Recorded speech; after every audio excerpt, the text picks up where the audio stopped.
Hi, scholar.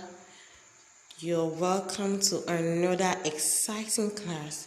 Today, we'll be treating an interesting topic, which is division of numbers. Division means splitting into equal parts or groups.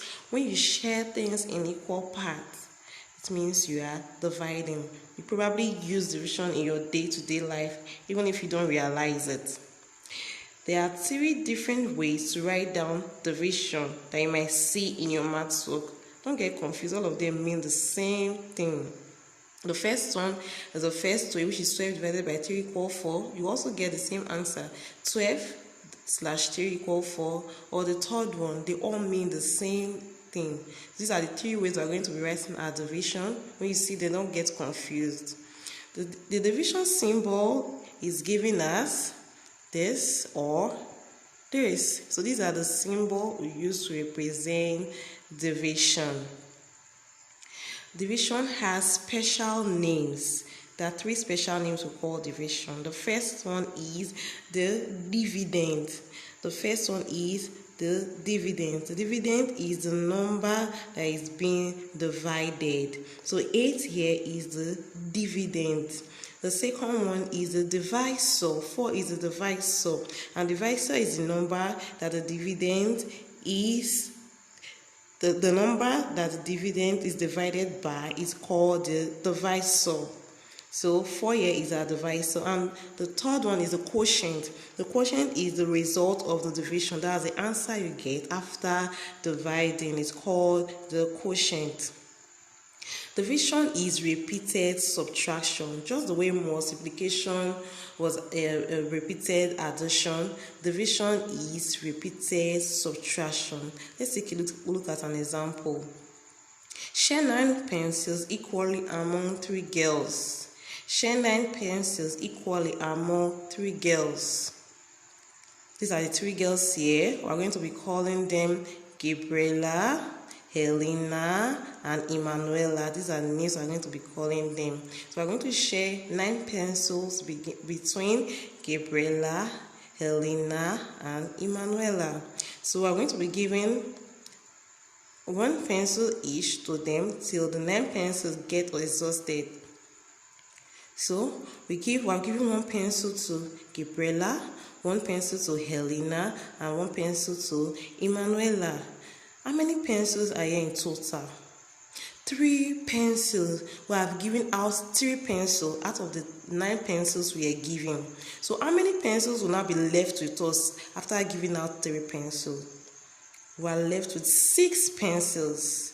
So from the 6 pencils that we are left with, we are going to give another set of pencils to each girl from the 6 pencils we are left with.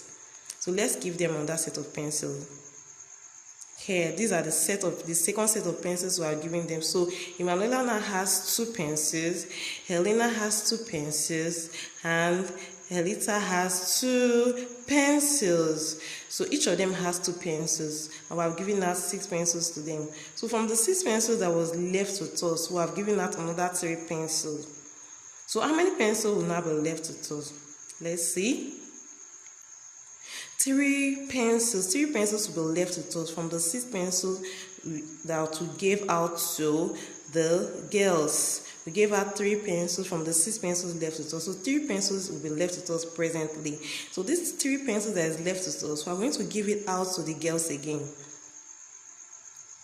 So we see we are giving out the third set of pencils to the girls. So how many pencils does each girl have? Each girl has 3 pencils. Helena has 3, Gabriela has 3, and Emanuela has 3 pencils. So how many pencils are here in total? 9 pencils. So you see, I have given out 9 pencils to each girl. How many pencils will be left with us? Because it was 3 pencils that we are having, and we are giving it to them. So how many pencils will be left with us? None. 0 pencil. No pencil will be left with us because it was the last set of pencil we gave to the girls. So there's nothing we are going to give out to them again.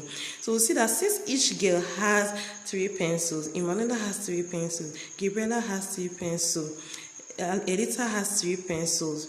So what does that tell us? It tells us that when you divide 9 by 3, you get what? 3. So 9 divided by 3 equals 3. This 2 tells you that these two signs means the same thing. So 9 divided by 3 gives us what? 3. So division is what? Repeated subtraction. When you repeat subtraction, you also get your answer correctly.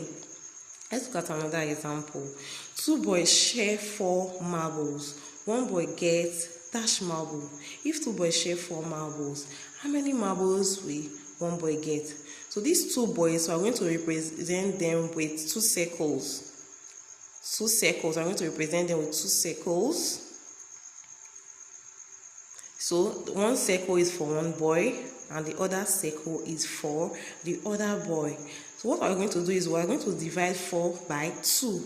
2 boys share 4 marbles. So that tells us we're going to say 4 divided by 2. One circle is 1 boy and the other circle is the other boy. So we're going to share 4 marbles between these 2 boys here. These 2 circles will share 4 marbles. 1, 2, 3, 4. We have shared 4 marbles between these 2 boys.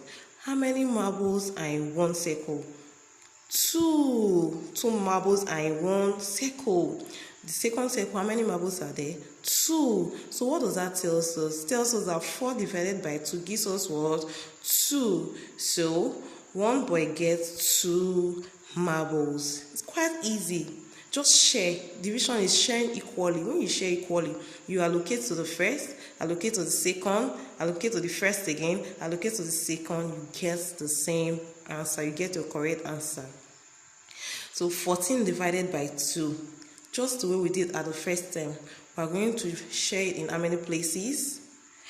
2 places. 2 places. We are going to be sharing 14 in 2 places. We are going to be allocating 14 in 2 places. So let's count. You know what to give to the first, also give to the second, give to the first, give to the second, just like that. So let's count 14 into places. 1, 2, 3, 4, 5, 6, 7, 8, 9, 10, 11, 12, 13, 14.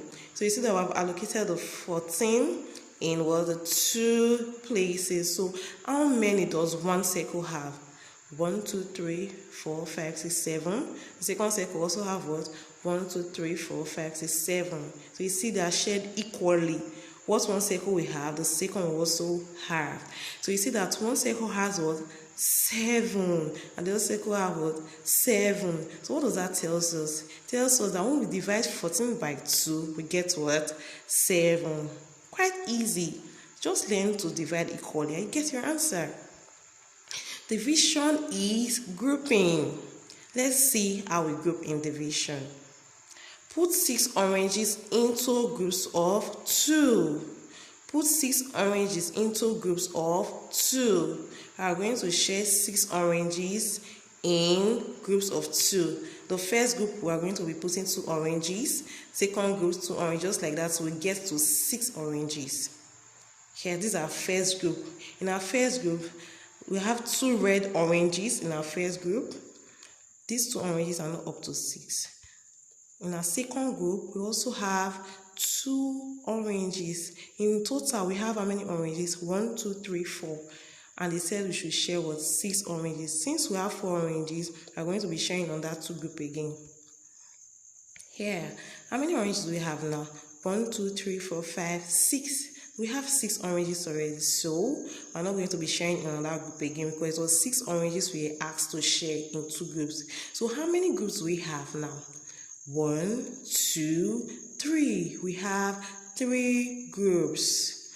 So when you share 6 oranges in 2s, you get what? 3. What does that tell us? It tells us that when you divide 6 by 2, you get what? 3. 6 divided by 2 is what? 3. There are 3 groups. There are 3 groups. Division is also complementary to multiplication. Division is complementary to multiplication. Let's see how that plays out. Example, 6 divided by 2 equals dash, 3 times 2 equals dash, and 6 divided by 3 equals dash. So you can see that when we divide 6 into equal parts, into 2 equal parts, how many are we going to have when we divide 6 into 2 equal parts? In the first part, one orange dot, one orange ball, and one green ball.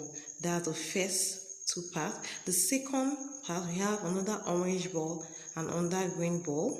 The third part, we have another orange ball and another green ball. You see that it has already been arranged for us in the question. So, since 6 has been arranged, 6 divided by 2, let's count all the groups. We have 1, 2, 3. One orange ball and one green ball represent one group. One orange ball and one green ball represent another group. And one orange ball and one green ball represent the third group. So you see that we have 3 groups. So 6 divided by 2 gives us what? 3. See, gives us 3. So 3 times 2, what does that give us? Let's count all the balls here. 1, 2, 3, 4, 5, 6. So we have 6 balls here. So 3 times 2 gives us what? 6. That's 3 in 2 places. That's 3 in 2 places. The first line here is the first group. The second line here is the second group. So you see that 3 in 2 places gives us what? 6. Then 6 divided by 3. What does that give us? 6 divided by 3. The first line of orange balls is one group, and it's 3 balls that are represented here. The second line of green balls is another group, and it's 3. Second line is 3 balls, and it's 3 groups that are represented here. So what do we do? Since we have 3 balls in each group, how many groups do we have? We have 2 groups. So 6 divided by 3 gives us what? 2. So you see the way the multiplication is complementary to what? Division. You can see that these 3 numbers will give us 3 related facts. So if you remember one of those facts, it's easy to figure out their others. 6 divided by 2 gave us 3. You multiply 3 times 2 gives us 6 again. 6 divided by 3 gives us what? 2. So you see these 3 facts. When you remember them, you're able to get what? Your division.